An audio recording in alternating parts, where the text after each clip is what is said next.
Okay, welcome back. It is 6/17 of 2015. We finally are going to enter into the realm of truth with Brentano. We're actually going to approach the dialogue threshold where you start refining our position, and we move out of the realm of intuitive percept and into the realm of linguistic insight. He wants to mention, first of all, that there are ways of enhancing our noticing of a percept. It can be through a collateral linking with another instance of noticing, or a simultaneous linking with an instance of noticing, or even through the analogous knowing of the agent. And additionally, there can be the work of association at 4 different levels. We can associate objective presentations, we can associate generalized names, or the habitual disposition of the agent, or even the foundational intuition of a concept we hold, and by recalling that intuition, it can link us to another acquired percept. There are failed instances of noticing. At this level, self-consciousness really isn't achieved. We've mentioned that before. There are limit points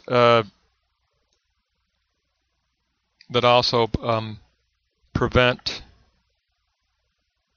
our noticing of a percept: the spatial threshold, the phenomena intensity threshold, or the qualitative factor threshold. Any of those areas, if they are weak, will cause us to resist acquiring a percept. And it could be just simply through fatigue or emotional extreme, or finally through incompetence. So there are reasons why we don't acquire percepts. But once we do acquire our lexical network, that's what we're seeking. We actually are acquiring a lexical network of percepts that we mentioned last time are stored in kind of a mechanical memory in a very loosely arranged way, not in any kind of formal structure. Well, now, Brentano says we're ready to move on to where we take that lexical network of content. We're going to arrange it into a relational whole. In other words, we're going to enter into a reflective moment within consciousness. We're going to leave the intuitive and enter the reflective for the first time, but it'll be a very primitive reflective moment, but it'll prepare us for entering into the dialogue threshold for the very first time. So it's our first instance of linguistic expression. And language transforms that individual explicit percept network in mechanical memory into an enclosure of lasting insight that we wish to posit as our first attempt at discerning the truth. We do this by forming a sign model, but in order to form a sign model, we first must put together our own motivational base.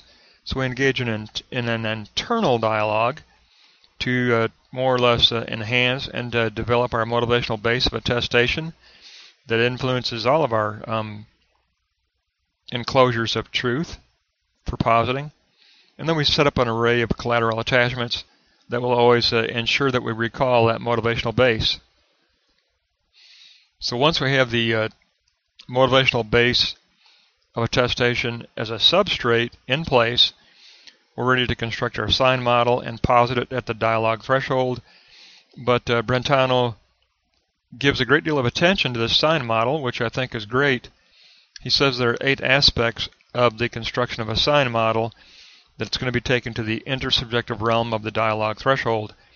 It's reflective, not intuitive. It's effective and causative. It wants to influence another, so it does possess intentionality. It is not accompanied by self-consciousness. We are at the level of signs, primitive signs, that need to be emerged to proto-concepts and then eventual formal concepts. So we are far from self-consciousness. We address the individual percepts, and we address the general enclosure as a whole in our sign model. So it is a true composite construction of a true sign model. Form and content are still at a very primitive stage. They need clarification. That's why we gather the dialogue threshold to refine our individual posited sign model of truth and to gain intersubjective clarity and refinement, and additionally to burn away any aberrations that we might have been blind to, that intersubjective dialogue can help to clarify and burn away. So it's very much a process of refinement at the dialogue threshold, where we can let the first posited linguistic insight emerge to something more formally conceptual, because it begins as at a very primitive sign model stage with the possibility of aberrations and a very primitive form of content and structure initially. We want to refine that through dialogue. So all of these 8 aspects very much apply to a sign model, but we have now reached the point with Brentano. We're in the reflective realm. We're in the realm of actually seeking to posit truth and to acquire truth concerning our confrontation with objective reality. How does it speak the truth to us? How do we perceive its trajectory? How do we unite that with our own intentionality, which we do accompany with every level of consciousness? Remember, Brentano says intentionality is at every single level of consciousness. So how does that fit? How do we form our intentionality with what we have observed, with according to the percepts we have gathered into mechanical memory? And how do we take those percepts and form them into a relational whole that functions as a sign model that points to the truth we intend? So we've really entered into an entirely new realm with Brentano. We're out of the intuitive, we're into the reflective, we're out of the gathering of simple percepts to actual positing of truth. That takes us up through page 7.3.